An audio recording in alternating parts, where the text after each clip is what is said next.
everybody, it's Jeffrey Grupp of Zenflower Radio.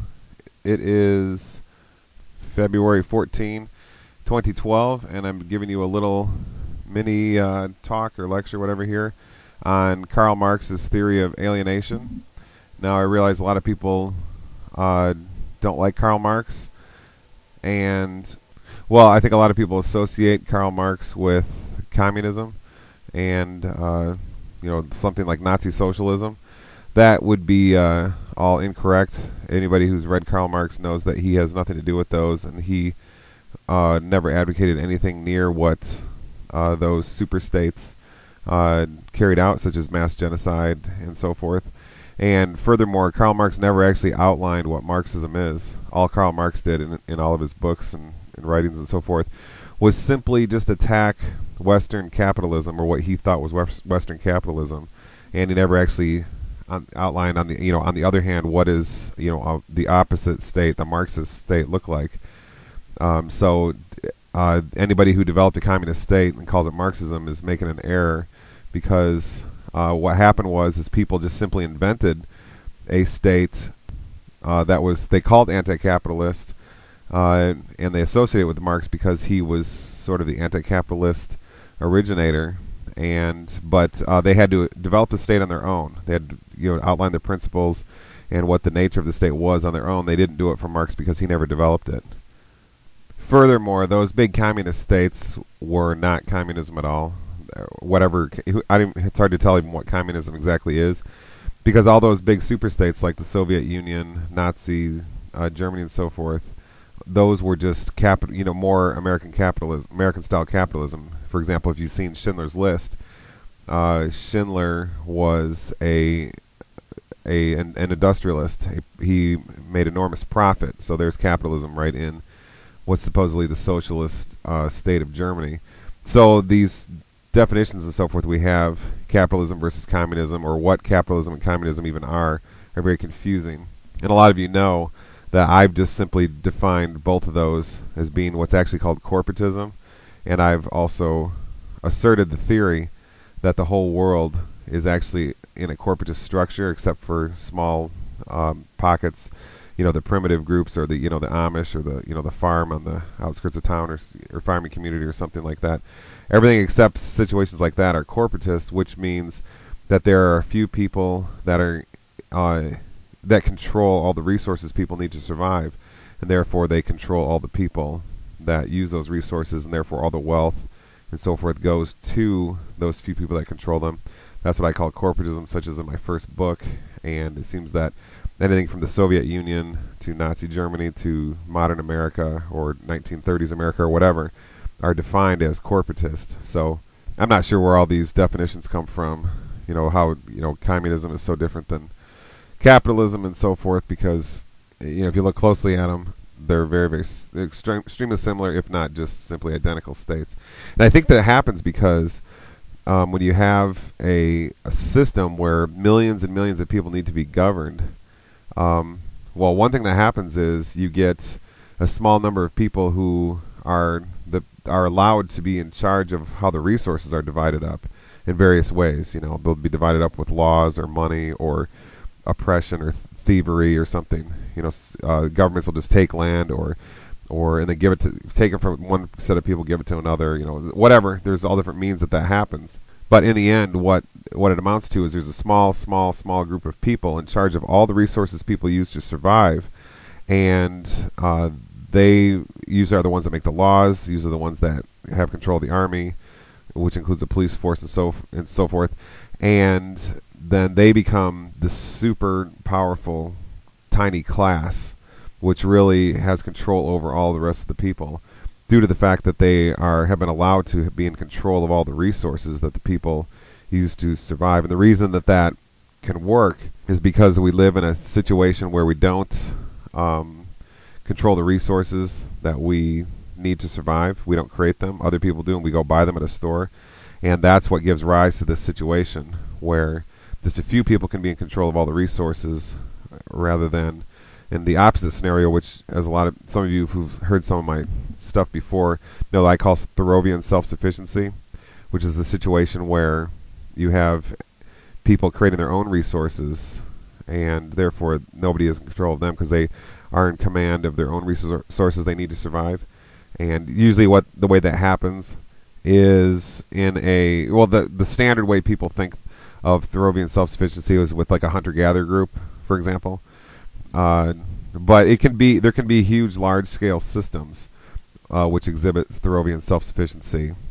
Which again is this. It's real simple. Just it's a system of economics where people create their own thing. They're in charge of their own survival resources that they need to survive, and they may trade them with each other and so forth. And then some money, for example, is downplayed, and the actual commodity or good that is created or traded is what takes on value. So, but anyway, as I was saying, you can have large-scale systems with tens of millions of people in a Thoreauvian self-sufficient situation. For example, pre-Columbus America was exactly that sort of a situation, where you had tens of millions of people across North America and then also down in South America, and they were, except for a couple exceptions, such as in the Mississippi River, these were all just pods of Thoreauvian self-sufficient groups, as just to use this terminology that I've invented, which you don't have to use, whatever, doesn't matter. But supposedly each group in the Native Americas, thought of themselves as individual. They created their own resources and so forth, and they therefore fit perfectly the definition of Thoreauvian self-sufficiency. But yeah, it was a huge super system of tens of millions of people. So a lot of people who said that they're very questionable that Thoreauvian self-sufficiency can work with huge super systems, well, it's happened before. And then there's also smaller scale cases, which I've discussed before, factories in Argentina and so forth, which took on Thoreauvian self-sufficient characteristics in the modern world. But anyways, let's get back to this idea of Marx's alienation and not talk about Thoreauvian self-sufficiency, since I've discussed that so much in the past. So again, a lot of people probably don't like talking about Marx because you think he has something to do with communism or socialism, which you're actually incorrect for saying that. People who associate, the leaders of communist states called themselves Marxists and associated themselves with Marx. But if you go read Karl Marx's writings, that doesn't make any sense because they simply weren't following through on Marx's ideas and so forth. There's nowhere in anywhere of Marx's writings where he did anything that would advocate genocide and so forth. And just the principles of those leaders, the Stalins and the Hitlers and the George Bushes and so forth of the world, who've exhibited communist and genocidal principles, don't have anything. It's apples and oranges. Okay, so also I know a lot of conspiracy theorists don't like to talk about Marx. They have they think that he wasn't a real person, and that actually he was just paid off by the a secret government, which is what conspiracy theorists talk about. That may be true, that may not be true. I don't have anywhere to verify that. I've never seen a conspiracy theorist ever verify that either. May be true, may not be true. I'm simply just not concerned with that issue in this talk right here, and I'll just move forward with talking about Marx's theory of alienation. And whoever Marx was or wasn't is not my concern, just what the writings associated with him are what I'm concerned with. Oh, and one last issue.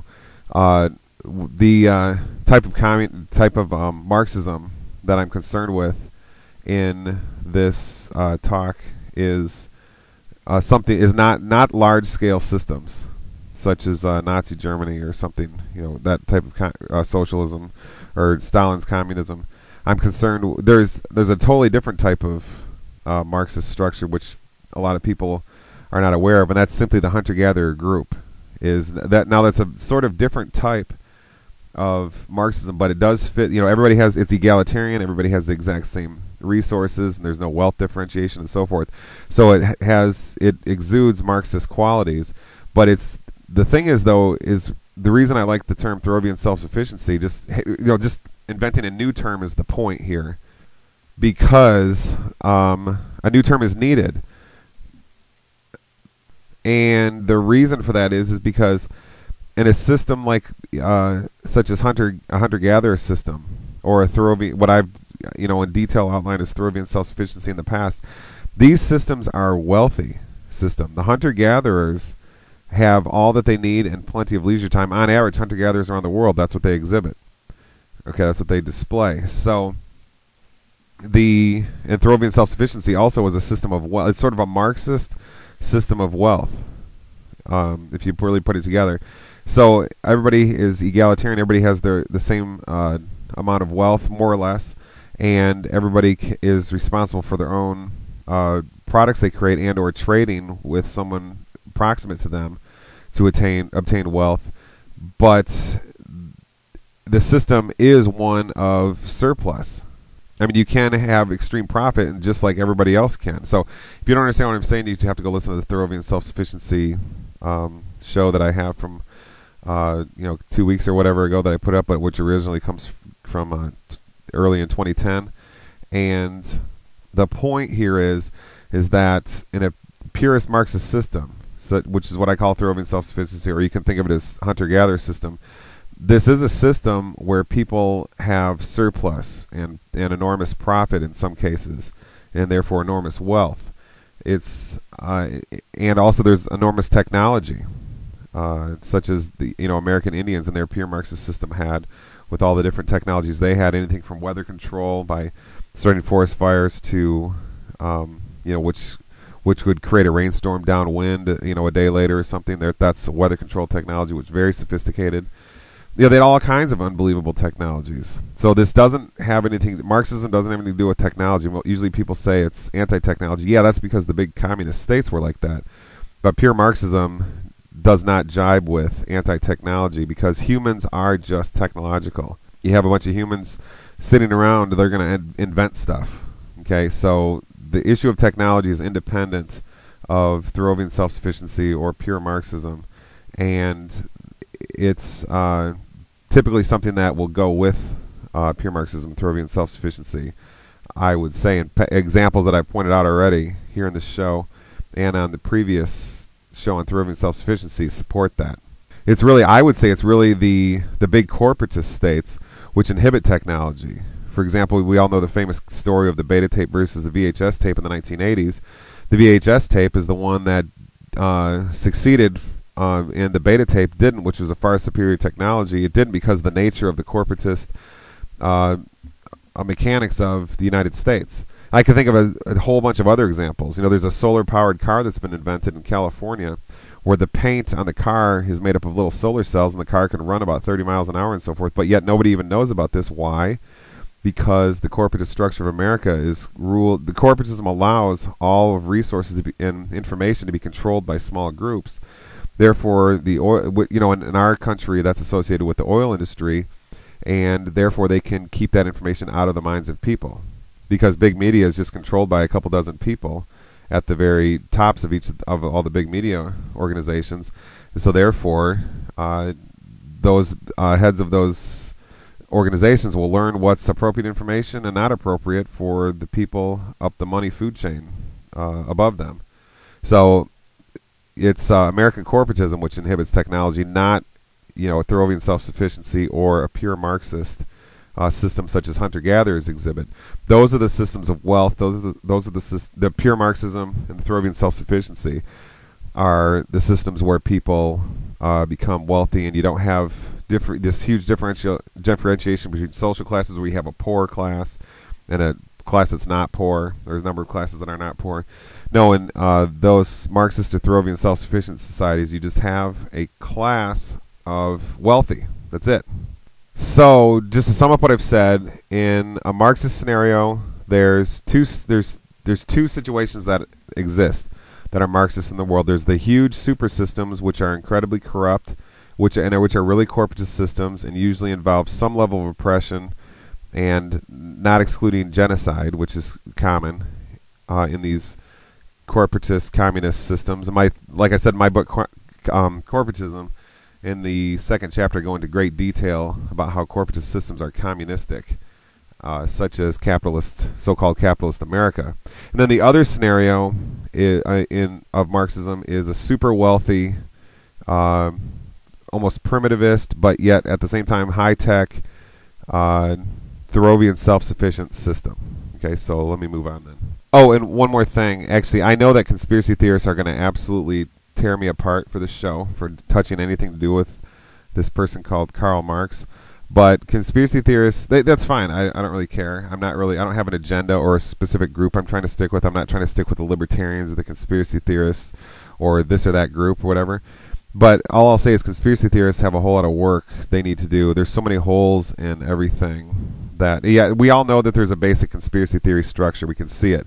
There's lobbyists that control senators in Washington. Big money beyond the lobbyists control the lobbyists. So yeah, there's an empirically verifiable conspiratorial structure to the nation and the world. The money system also verifies this as well. How much further the conspiratorial structure goes beyond that is, there's lots of different debates that can ensue.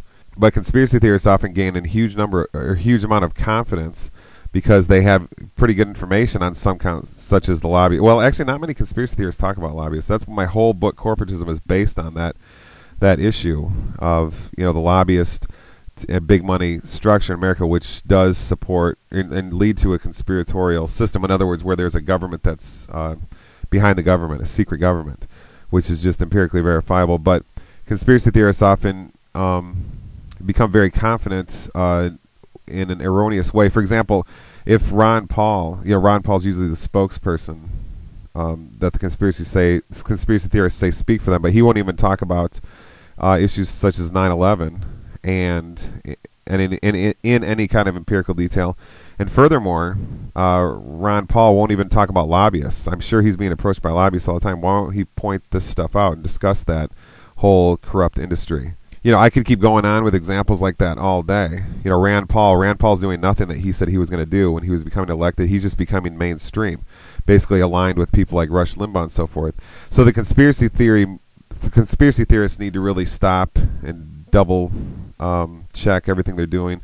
And if you're going to criticize me and yell and scream that I'm associating myself in any way with Karl Marx by discussing his incredible, unfathomable, brilliant theory of alienation, that's fine. But I don't have any agenda I'm sticking with, any group or church I'm sticking with. I'm just trying to follow the empirically verifiable facts and the theories that come from that as best I can. So anyway, let's move on.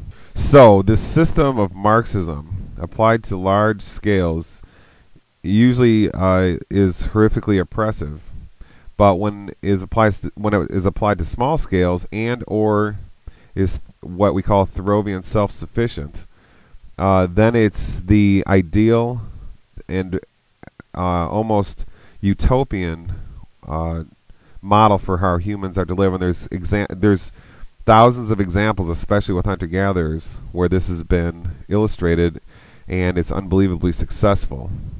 So I've taken some time to try to learn some interesting things about this system, especially in the context of hunter-gatherer groups, to try to figure out what they're doing versus what humans and civilization are doing, and to learn about some of our problems here in civilization. That's what I'm trying to discuss here today.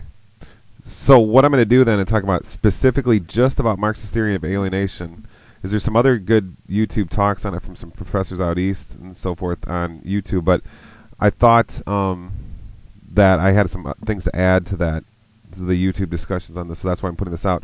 But I'm basically going to use as an outline quotes from the book Alienation, Marx's Conception of Man in Capitalist Society, second edition by Bertel Ollman, O-L-L-M-A-N, which is Cambridge University Press, and I think it's 1988. Let me see here. Yeah, it was originally published in 71, but the print I have here is from 1988. And I start on chapter 18 here on page 131. And anytime you hear me quote Ullman here, I'm just going to quote him obviously verbatim. But when he uses the word capitalist, I would say just substitute in your mind the word corporatist, because like I said, capitalism, and this is extremely well outlined, in my opinion, in my book Corporatism. America, the main reason America is not a capitalist system, and there are no capitalist systems really in the world, is because to have a capitalist system, you have to have the majority of the population of a nation that is capitalistic. Okay, but to be capitalistic means you have to have capital. In other words, you have to have wealth of some sort that can't be taken away, that has actual value. Big ticket items like gold or silver, or houses or guns or an automobile that's completely paid off, that nobody can take away, and so forth. So there's very, very, very little of that going on in modern America. And if the majority of the people in a system don't have capital, then the societal system can't be called capitalist or capitalistic. It should be called something else, and that's hence the reason for my book Corporatism, and also for the reason for saying America's corporatistic, because that defines what's going on better. There are few people that control all the resources. Those who align themselves best with that can also obtain capital, but then underneath those groups is a mob of the vast majority of the population which doesn't have any capital. They think they have capital, and they're told they have capital. They're told that their mortgaged house is capital, of course, but they haven't paid for it. And somebody could easily just take it away if they stop making payments or paying taxes on it, and so forth. I think a lot of you know this situation. So that's why whenever you hear Ullman, like in this first quote I'm going to read from him right now, say, mention capitalism, just replace that word in your mind with the word corporatism for reasons just discussed. Okay, so it's different than what Ullman or Marx would mean by capitalism. So here's a quote, page 131, right at the start of chapter 18 of Ullman's book. The theory of alienation is the intellectual construct in which Marx displays the devastating effect of capitalist production on human beings, on their physical and mental states, and on the social process of which they are part. Okay, it's a beautiful passage right there. And what is I emphasized there, the inflection of my voice, was the word production. See, that's what Marx focuses on. He really is aware of the psychological damage that the production of work does to the non-capitalistic worker, the worker with no capital in the American, the Western corporatist system, or what he calls a capitalist system. See, the hunter-gatherer or the Thoreauvian self-sufficient, what they do is they do work that is imbued in they're out in nature, so their minds are imbued with the forms of nature. And in past episodes of Zen Flower Radio, I've called that the mind is being imbued with psychedelia. The forms of nature are psychedelic, and the forms of the mind are also psychedelic, and those two are part of one system. So to take the mind out of the psychedelia of nature and put it into the incredibly alienated and sterile environments of, say, a factory or a Subway sandwich shop or whatever, does extreme damage to the mind, because the psychedelic mind is taken out of the psychedelic and put into an Orwellian system, and is therefore it's like a fish out of water. The mind is no longer in the place that it naturally fits. That's why when you have a hunter-gatherer group, they have so few of the illnesses like depression and anorexia and so forth, that or even things like cancer and Parkinson's, that civilized people have, because the damage to the physical mental system of the human doesn't ensue, because the hunter-gatherer's mind stays in the psychedelia of nature. So that's kind of mixing heavily some topics of some past shows I've done on theoecology, as just a term that I've invented, which I don't really care if anybody uses it or not, but just that's the show I'm referring to when I talk about this. So these topics mix a lot with past topics. So let me continue on here with Ullman's book. So what Marx, here on page 132 of Ullman's book, Ullman's talking about how what Marx means by alienation is the distance a person is from existing in a Marxist or communistic scenario. Now, as I already stated a little while ago, Marx never defines or outlines, or he has no chapter or book or whatever where he says, hey, here's what the communistic situation looks like. But we can gather what he specifically means is quite close to a hunter-gatherer group, or some group that's a little bit more has a little more aspects of the civilization in them, machines and so forth and whatnot, but nevertheless still is sort of Thoreauvian self-sufficient, or more specifically, has hunter-gatherer self-sufficient aspects to them, where the worker is imbued in natural forms, and wealth there's wealth items are traded and so forth, and there is not a centralized authority which controls all the wealth and resources, and little scraps are left for the workers. And so we're in in that situation, the workers are just working for those who control the labor and control the resources. See, that the opposite happens in a situation Marx was discussing should be instituted among humans. But the only way that can happen is if you get rid of the centralized authority, or modify it heavily in human systems. Then it just leads directly to something like Thoreauvian self-sufficiency or hunter-gatherer, pure Marxist primitivism. So how far someone gets away from their natural way of life is what Marx would say is alienation. And he says that the capitalist systems, or what we're calling the corporatist systems, are what make human beings alienated. Here's a quote of Ullman's from page 132. Alienation, then, is used by Marx to refer to any state of human existence which is away from or less than unalienation, though admittedly he generally reserves this approach for the more extreme instances. Accordingly, Marx claims that one of the manifestations of alienation is that, quote, all is under the sway of inhuman power, unquote, and adds, quote, this applies also to the capitalist, unquote. So Marx thinks that inhuman power projected onto the worker is where alienation arises. Okay, so here down on the bottom of page 133 and the top of 134 is a quite extraordinary bit of writing that Ullman has. He starts here 7 lines from the bottom of 133. Man is spoken of as being separated from his work. He plays no part in deciding what to do or how to do it. Now that, just stop for a second, that seems to be the mark of civilization, the mark which is corporatism. Well, on my Thoreauvian self-sufficiency show, I called the economic system the world is under, it's called the New World Order. And what specifically that means is humans don't create the resources they need for survival.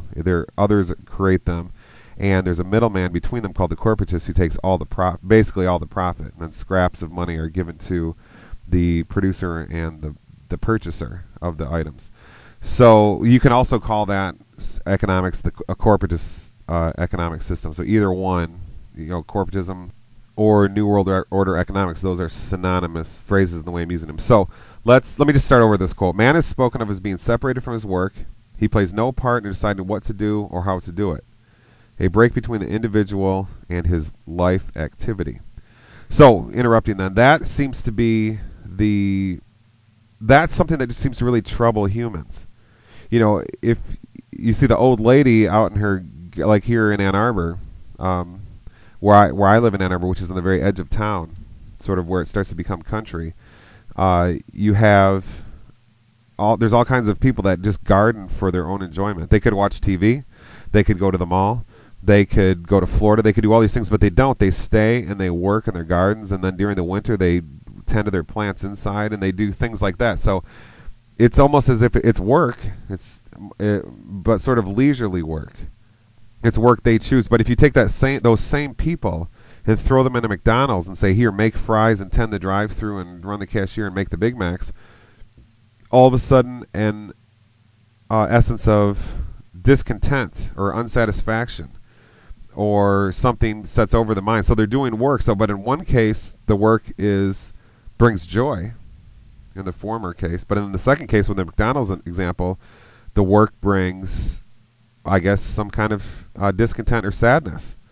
So that seems to be a mark of civilization, where humans are not doing work that brings them satisfaction. That work that brings satisfaction exists, but humans by the hundreds of millions are not engaged in it, so therefore a discontentedness and almost a bewilderment or confusion sets across humanity.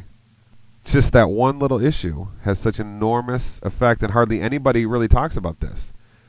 If you say to the 18-year-old kid who graduates from high school and has to go start working at some McDonald's job or something, if they say, I don't get to do what I want anymore, people's response usually to them is they need to grow up. They need to learn how to do work.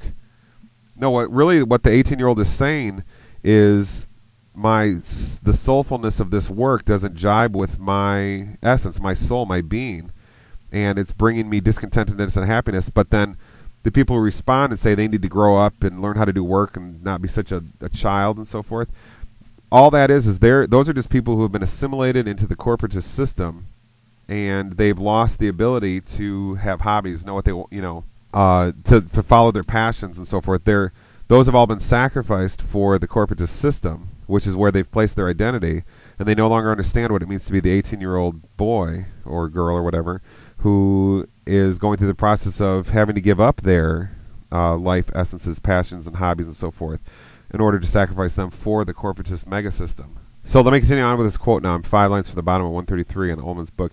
Man is said to be separated from his own products. He has no control over what he makes or what becomes of it afterwards.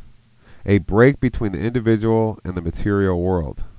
See, that stems from exactly what I was just talking about. And humans, I think it was Aristotle. Yeah, Aristotle who said, humans are just born to invent. It's just what we do. We just have interest in inventiveness, and that's our nature to carry those out. So, the retired person who just sits around and does nothing, we call it, that's supposed to be like a big leisurely thing and it's supposed to be so wonderful in our culture.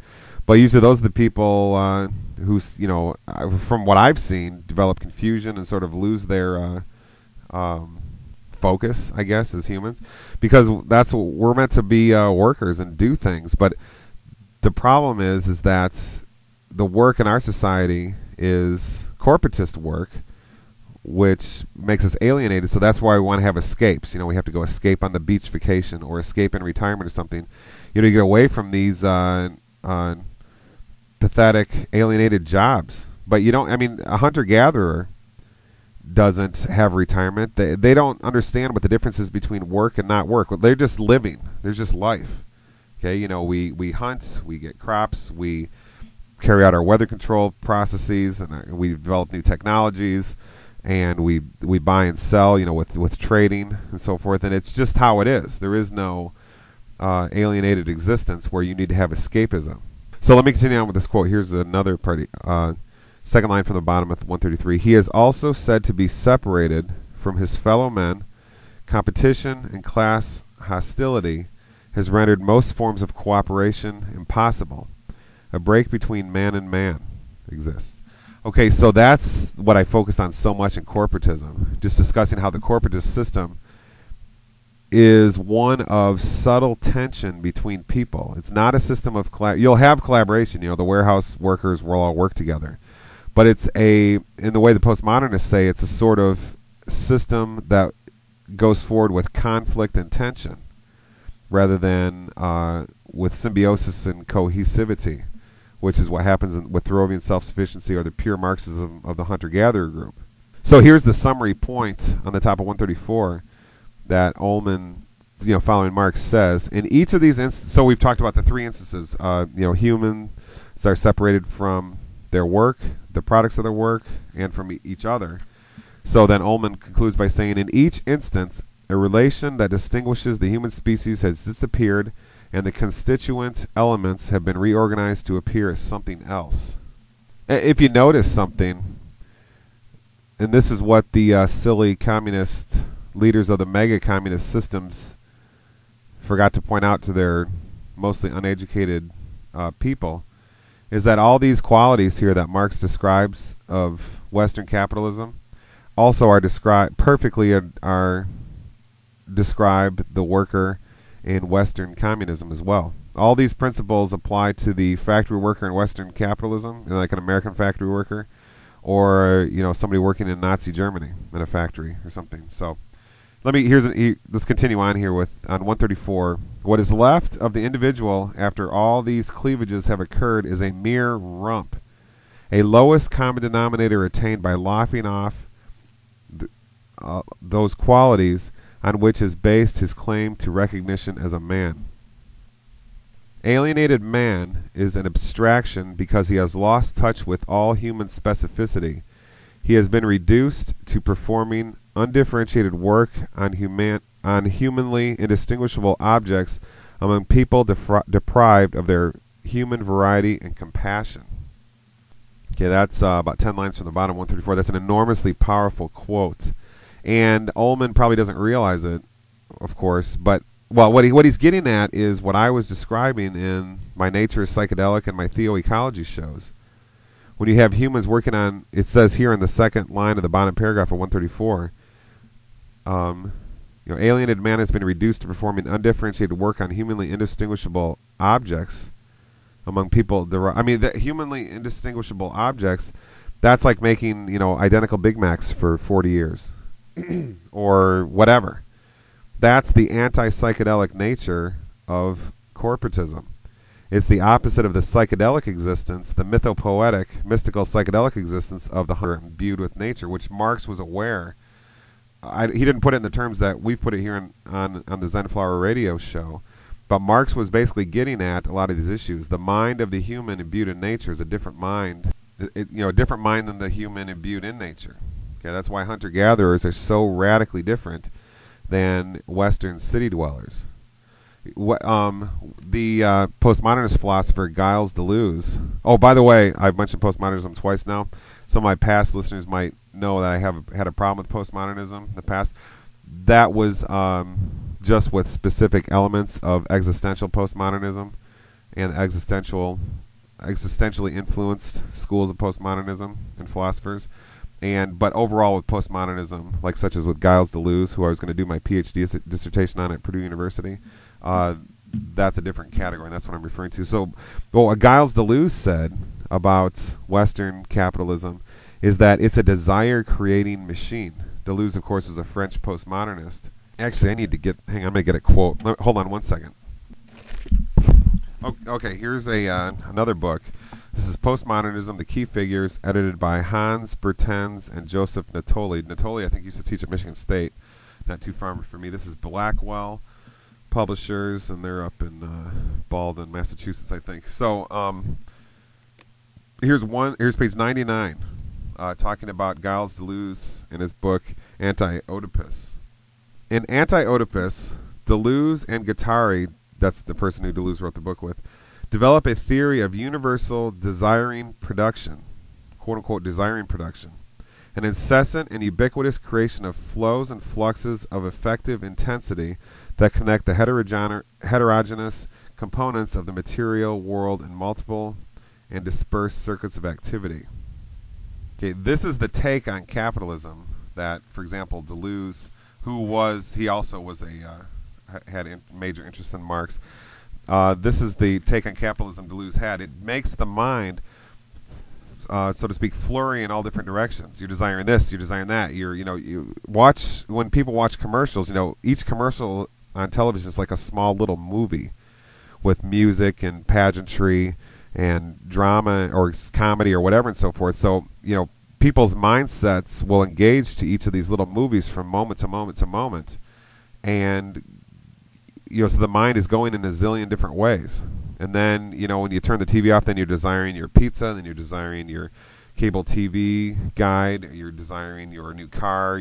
It's just a desiring flux that's what the mindset is in American, Western corporatism. Now, this is radically different. I can't emphasize enough the difference this is in a hunter-gatherer's mentality. Let's take the Dinka, D-I-N-K-A, a group in Sudan, a hunter-gatherer group that exists today in Sudan. If you see the children, this is a herding, semi-nomadic cattle hunter-gatherer group. I think there's like a million or something in this group, and million people, and very, very ancient, established nomadic culture.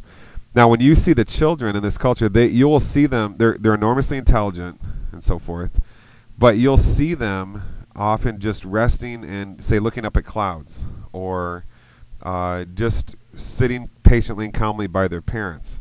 Now, they also will run around and as kids do, but the point is that their minds are not imbued with this desiring production, as the French postmodernist Deleuze states. So I've noticed with some of my children's friends, they almost can't cool down. You know, they watch TV all morning, and then they've got all these new toys, and then their kids take them to Chuck E. Cheese.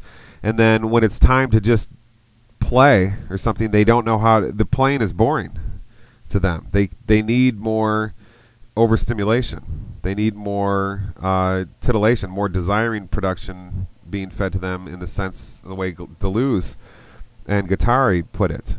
So since I've got this book open here, I'm going to go back to Marx here in a second, but let me just read a couple. This Deleuze was, like I said, he was, before I sadly had to drop out of my PhD work at Purdue University because I just got too busy with family life and taking care of children and so forth. I chose that over PhD work. Didn't necessarily like being a PhD student, but I loved studying some of these philosophers that I was working on. Here's a couple more quotes from Deleuze. Here's page 100 of this book, Postmodernism, Key Figures. Crucial for Deleuze and Guattari is the difference between subjected groups, whose identities are prescribed by existing power formations, and on the other hand, subject groups, which produce new social relations through unpredictable metamorphoses of power configurations. Okay, that also comes from Anti-Oedipus, 1972, page 348, written by Guattari and Deleuze. That's just an extraordinary, simple, therefore good, and extraordinary way to define corporatism. So I don't know why these guys call themselves capitalists, because they're just describing corporatism. There's a subject group and the subjected groups. The subject group creates the identity, through mass media and so forth, of the subjected groups. The subject groups ultimately reduce to the resource controllers.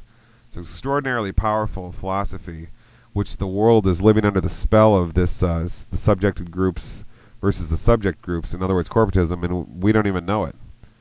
Because, why don't we? Because a desiring production machine, which is what a human being is in civilized culture, in the virtual reality of the anti-psychedelic blur of all the images and so forth of human culture, all the information culture, in that desiring production, we can't see things other than our desires, so therefore it's just difficult to process information, figure things out, understand reality and so forth, because we're just desiring from different things from moment to moment to moment. So that's why civilized culture becomes a blob and mob of such ignorant units, people, that is.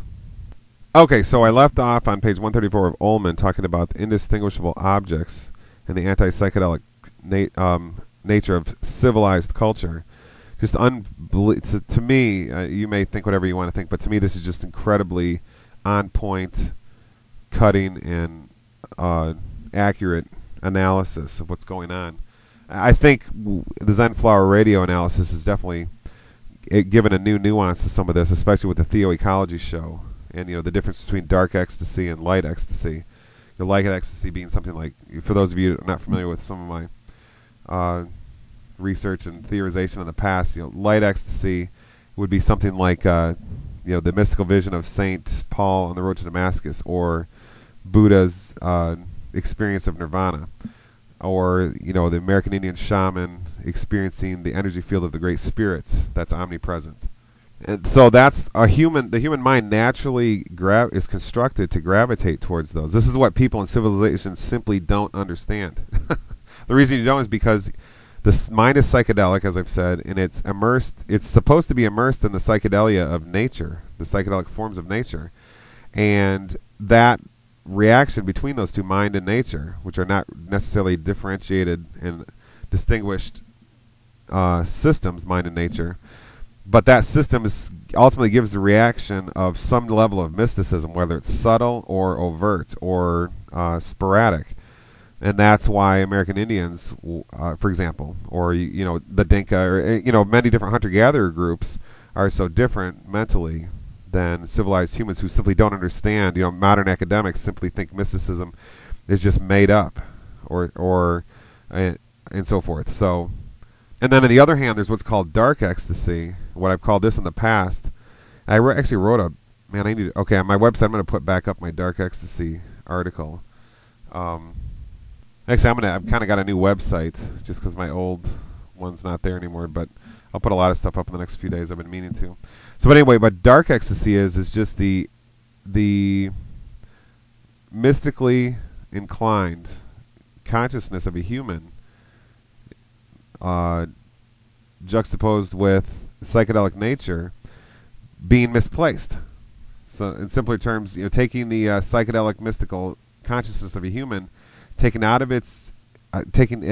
its environment, which is naturally fits in and in which it needs, and putting it into an anti-psychedelic Orwellian system of non-psychedelic forms. In other words, instead of the fractal structure of a leaf or a waterfall or a rainstorm or whatever, you put the mind into a Euclidean, that's a good way to put it, a Euclidean environment, where rectangular shaped cereal boxes, rectangular shaped buildings, forms that are not found in the psychedelia of nature, so it's anti-psychedelic. So that leads to what's called dark ecstasy.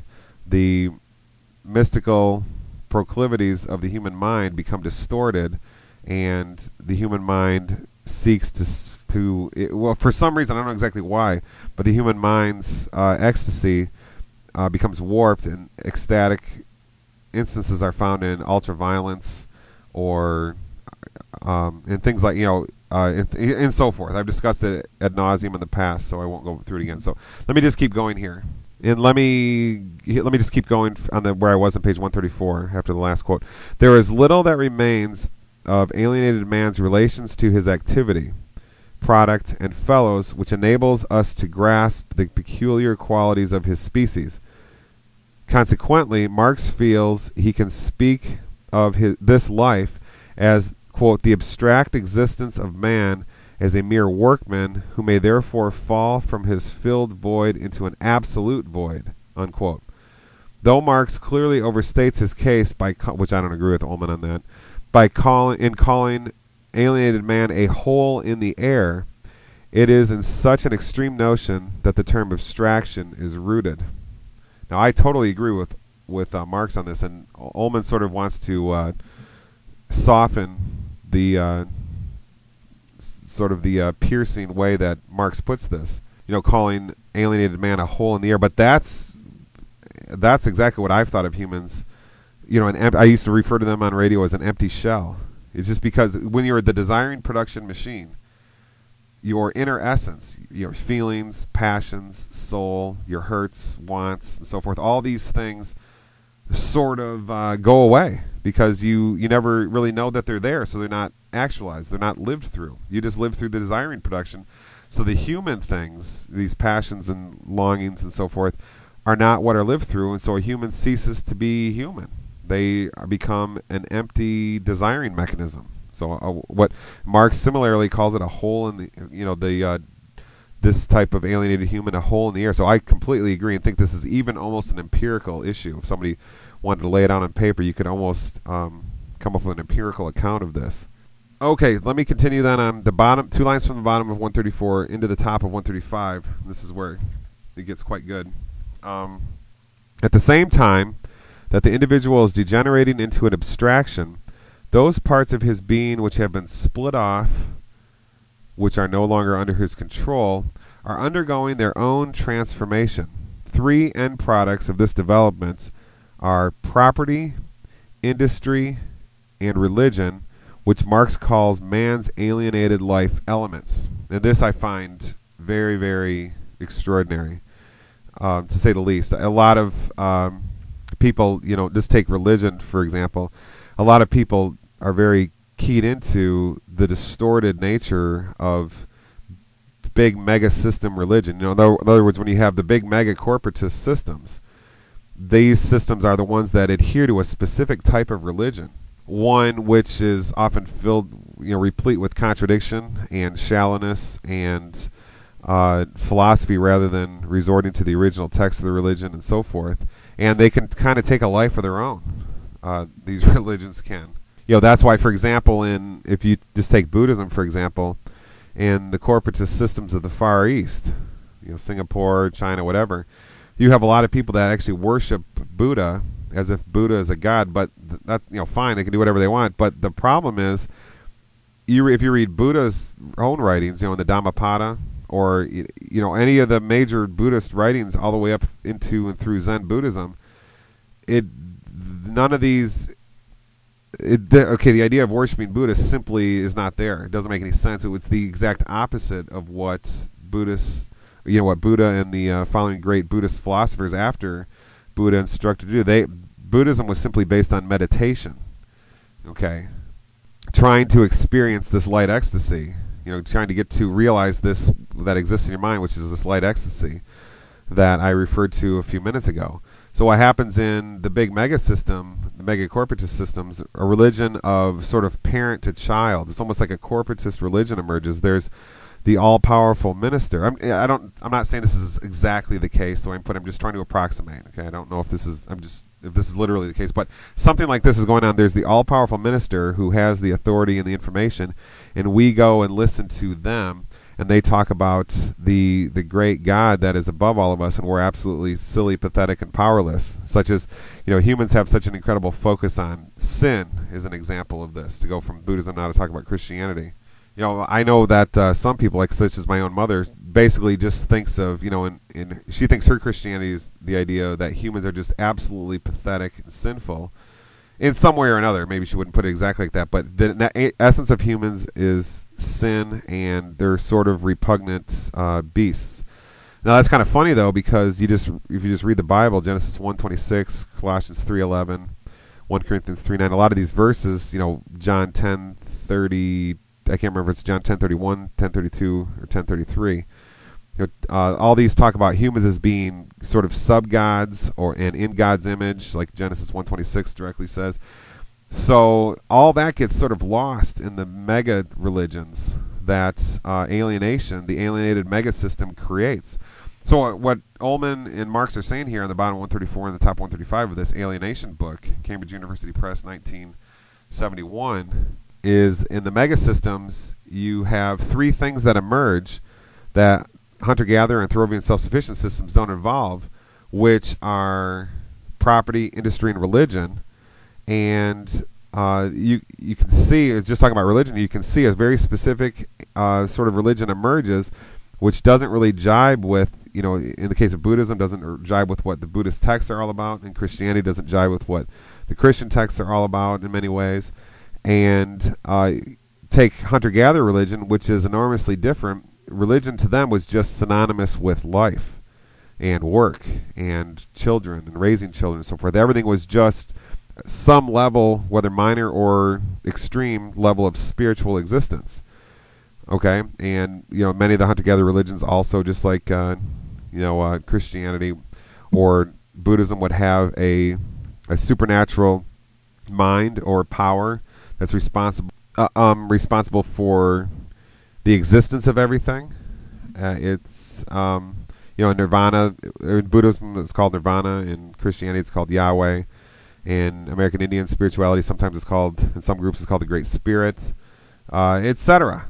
So, but this, in the big mega corporatist systems of alienation, religion softens down, it becomes non-experiential, it becomes an aspect of belief and following certain schools of really sort of dumbed-down philosophy, and it also becomes part of this desiring production that Deleuze talked about, where religion, you have to buy crucifixes for your house, and you have to give money to the church. It becomes a corporatist structure, substructure amid the mega corporatist superstructure of the American state.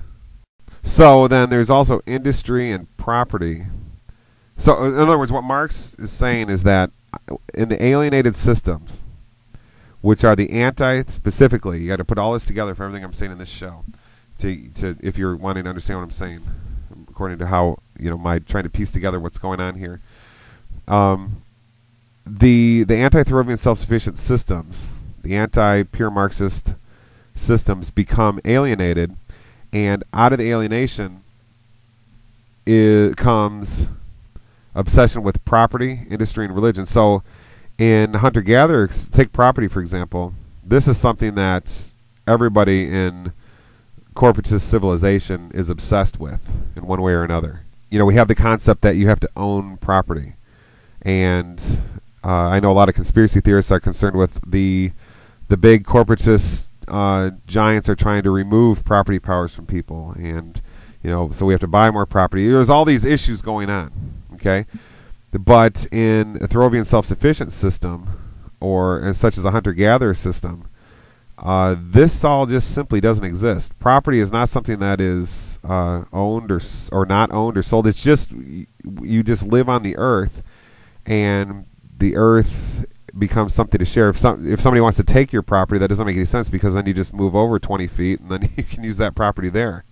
Now, I think part of the reason that this doesn't work anymore in our culture is because something like governments, for example, basically they kicked off the Aboriginals, and then they declared themselves the owner of the lands, huge, massive tracts of lands, and which these are owned by either the state and federal governments, or the other form of government, which is the corporatists. Now, these are the people that hoard all the land, so therefore there's a small amount left that the mob of workers in a corporatist system fight over. What I mean by fight over is you have to save up and you have to buy it from another person, and then you got to pay taxes on it. So it just is a big mess. It turns into just almost an oppressive game.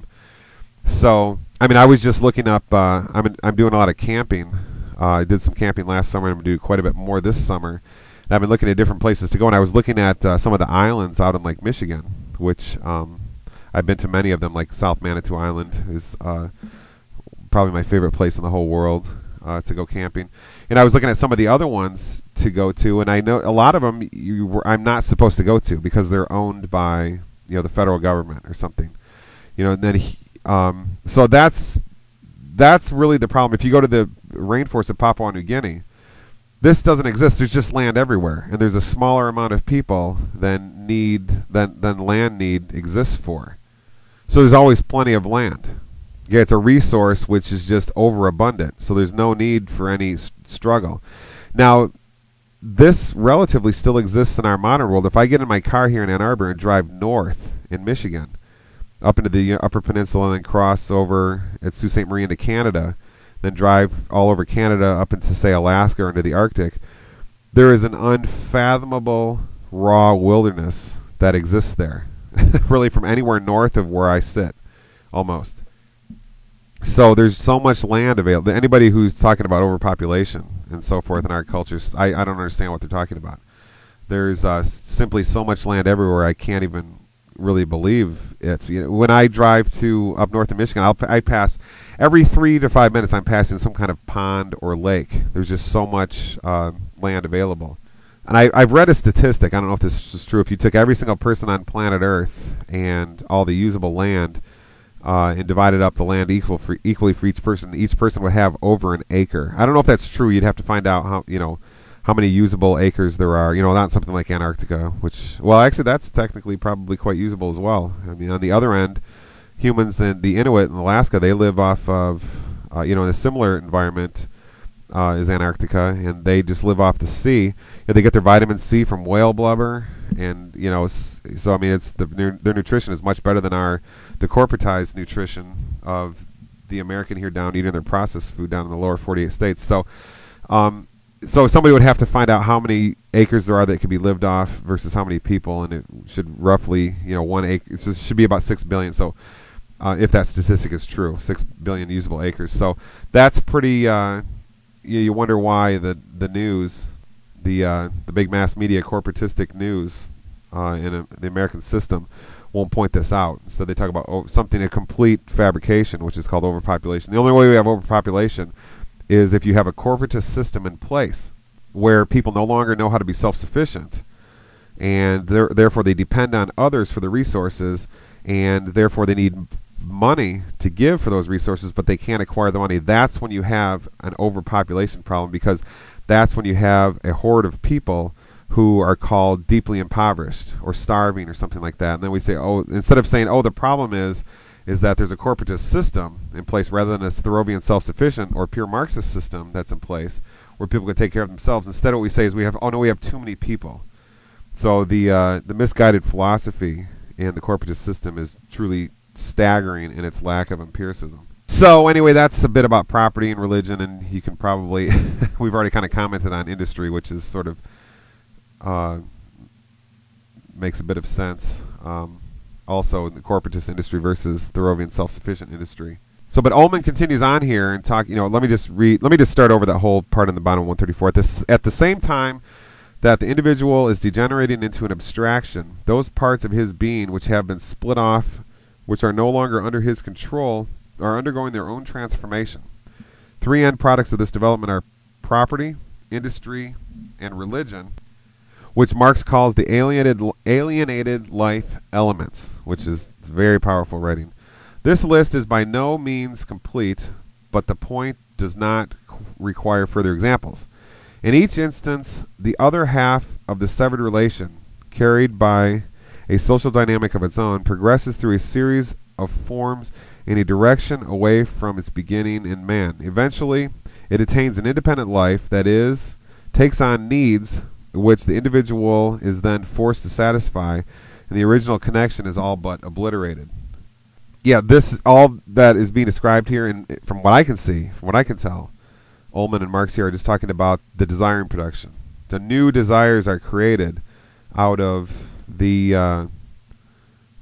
existence of the psychedelic human and the anti-psychedelic corporatist megasystem. The desiring production is what the person becomes, so new desires are created. We can't just have religion. We have to have religion where we have crucifixes, probably made by little kids in China or something in these big factories that are sold by Zondervan's bookstore, which is owned by Rupert Murdoch, the of News Corps.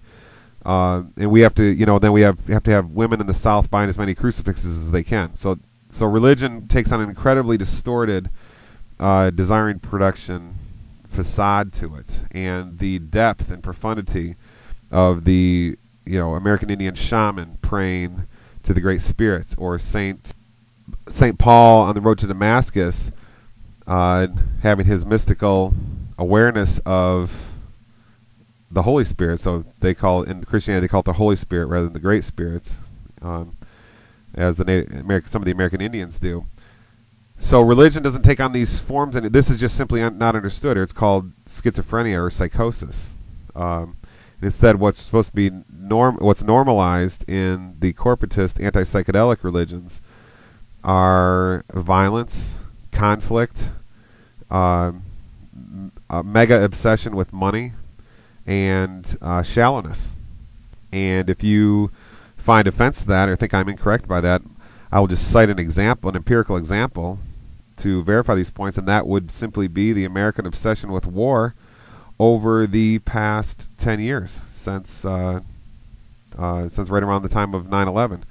Americans know that they were lied to some degree. There's different opinions on how badly Americans were lied to about Iraq.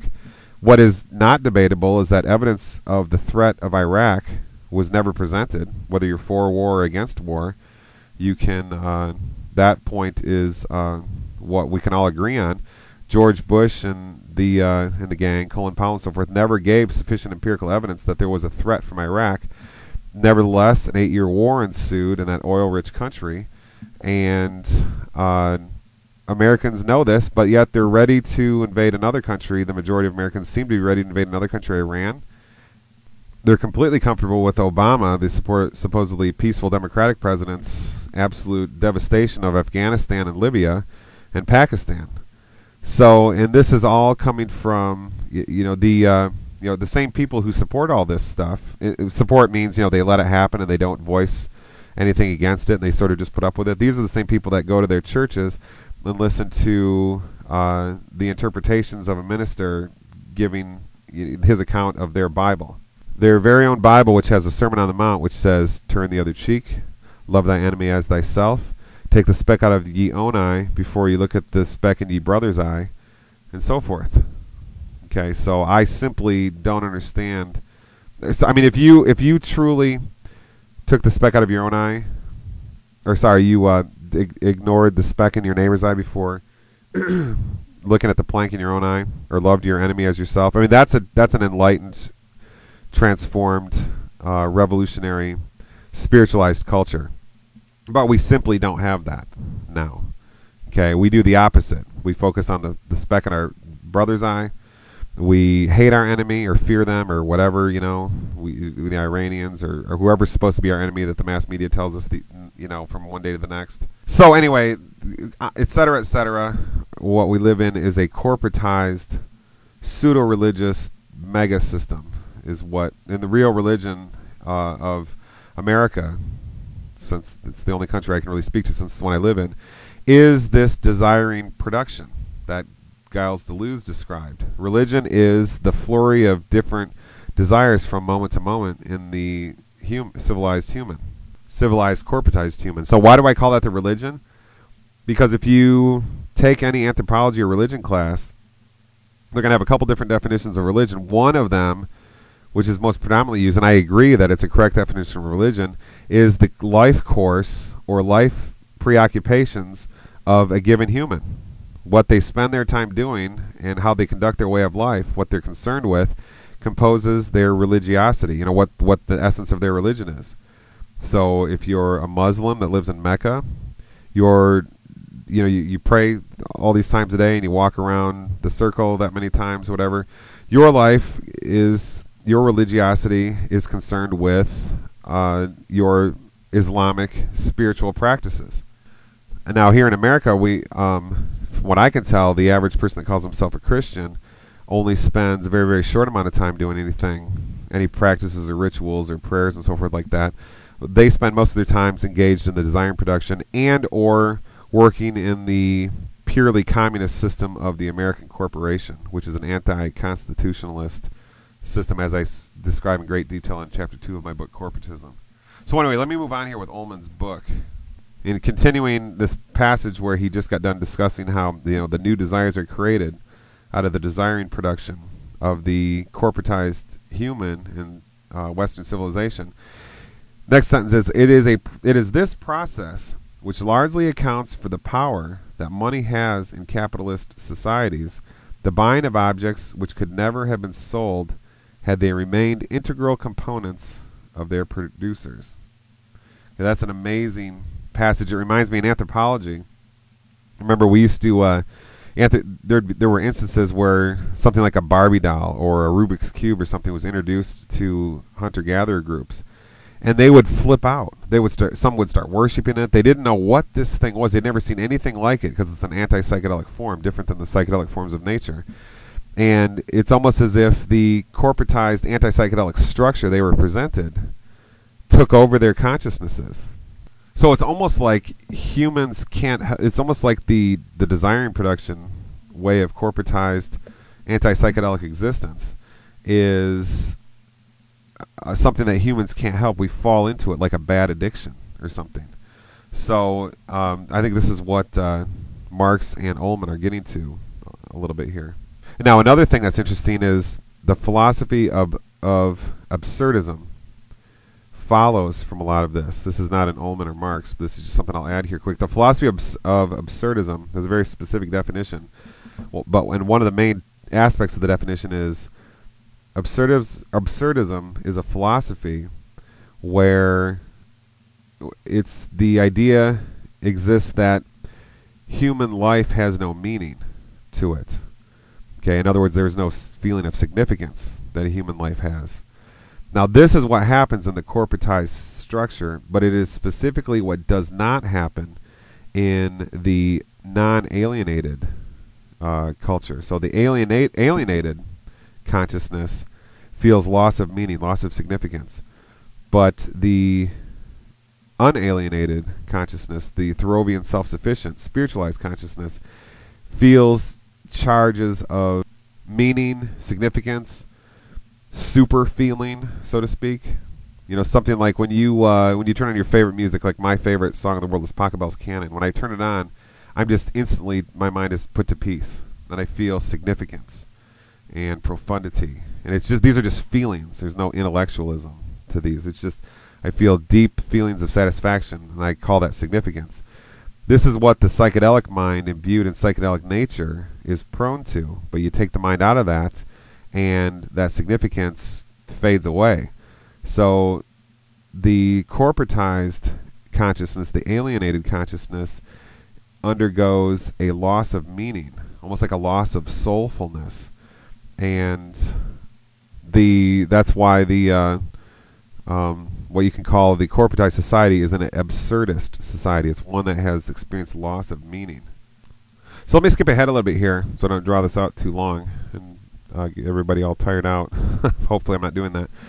Page 136, here's another quote. First, the fact that labor is external to the worker, i.e. it does not belong to his essential being. That's what Marx is very widely known for saying. And they continue on here. That in his work, therefore, he does not affirm himself but denies himself, does not feel content but unhappy, does not develop freely his physical and mental energy, but mortifies his body and ruins his mind. That's, you can hear that's what we've been saying here in this show. The worker, continuing on 136, the worker therefore feels himself outside his work, and in his work feels outside himself. He is at home when he is not working, and when he is not working, he is not at home. His labor is therefore not voluntary, but coerced. It is forced labor. I was just talking to my critical thinking students about this yesterday, that we live in a lot of ways. There's a critical thinking informal fallacy called appeal to force. And it's surprising how often this applies to our culture. Our culture is one of duty and coercion. Even just the nature of my teaching, I say, I have an attendance policy for my class. You will be there, or you'll suffer greatly. Your grade will if you're not in class. So I'm coercing the students to be in class. So it's just, we're all used to this. But amazingly, this is something that exists at an incredibly lower degree in the Thoreauvian self-sufficient culture, the one where the human feels that the work is something they own. It's something that is satisfying. You don't have to coerce a human to carry out that kind of work. So it's almost alienation is almost an aspect of a coerced existence, where you're coerced into existing a certain way. And life will go well for you if you operate according to what you're coerced into, or things won't go so well for you if you rebel against that. So this is where labor and corporatist profits and purchasing and money and the absence of trade replaced by money, all these things are associated with a coerced social system, which is what alienation is. So to say that work is not external to you, or is not and it's owned by you, I think what Marx means by that is it's work that comes natural. It's something that gives satisfaction. It may be pleasant. You may feel that it's work that's actually needed, and it should be done. And perhaps it feels therefore like it has some significance, such as significant because my happiness depends on it, for example. Now all these things appear to be largely taken away. The McDonald's drive-through worker, to my estimation, doesn't have this. Now, I worked in fast food when I was in high school. I worked at Long John Silver's, and then when I was getting my undergrad degree from the University of New Mexico in philosophy and anthropology, I worked as a 7-Eleven third shift worker right near the campus of the University of New Mexico. And I remember feeling exactly these things I'm describing, in which Marx is discussing here. The person in McDonald's drive-through, that's a labor existence based on conflict, where the hunter-gatherer's lifestyle is one based on symbiosis and very often great harmony.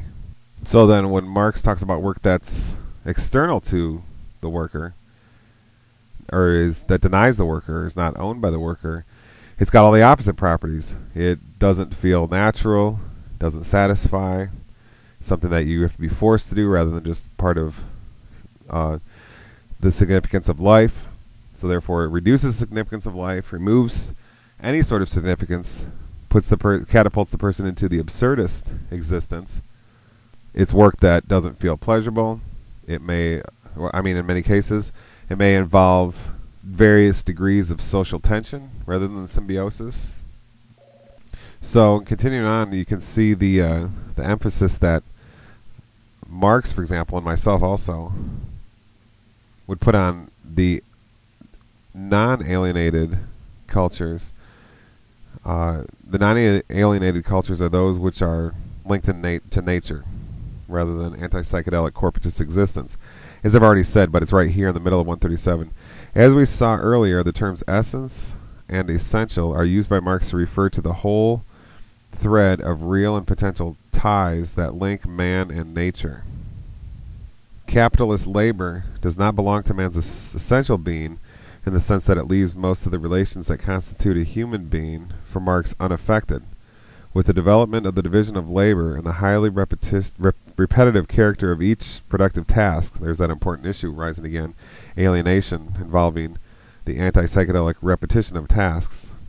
But anyways, continuing, productive activity no longer affords a good example of the operation of all man's powers, or does so only insofar as these powers have become fewer and narrower in their application.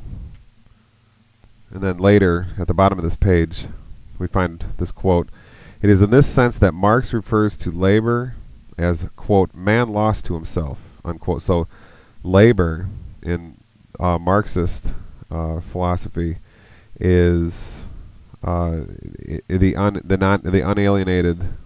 alienated labor is synonymous with thinking of a set of lost human beings, which I completely agree with for reasons discussed a little while ago.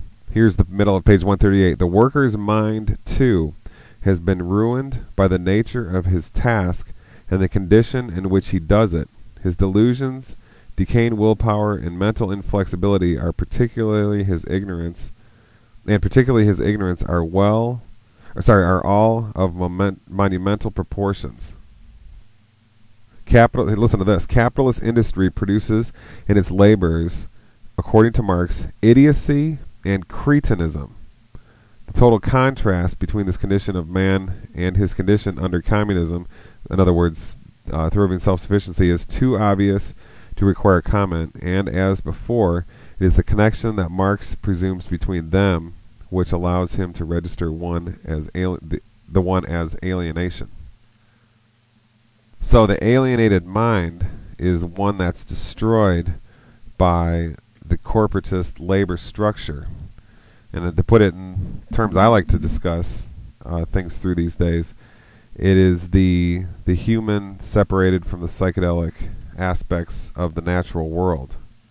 So anyway, there's just an introductory summary with a lot of my own take on Marx's theory of alienation. You'll have to decide for yourselves how much you think this is true or false or somewhere in between. You may disagree with a lot of it, agree. From my estimation, I think these are empirical issues. I can see this alienation as defining the nature of the corporatist civilization that I live amid here in corporatist America. So I think this is a very strong philosophy bordering on being a scientific account of humanity, one that sadly, the universities are missing. The universities are going along with all this. Their industrial psychology programs and so forth are all about propping up adding to the alienation rather than diminishing it and bringing humans back to what I call thriving self-sufficiency. Bringing back to humans back to their natural state. So anyway, I'll have more on this later, probably a part 2 on Marx's theory of alienation, and I want to start getting back into radio lectures quite a bit here. Not like a regular radio show like when I did Antimatter Radio, but just start adding up things that are offshoots from my teaching or involved with my teaching quite regularly. And so this is going to be a lot for, mainly I'm targeting my students for a lot of this, but I know there's a lot of people that used to listen to me on the radio that might maybe listen to this stuff as well. So anyway, thanks everybody for listening, and I'll talk to you soon. Don't forget to check out my website, zenflowerradio.com. Bye.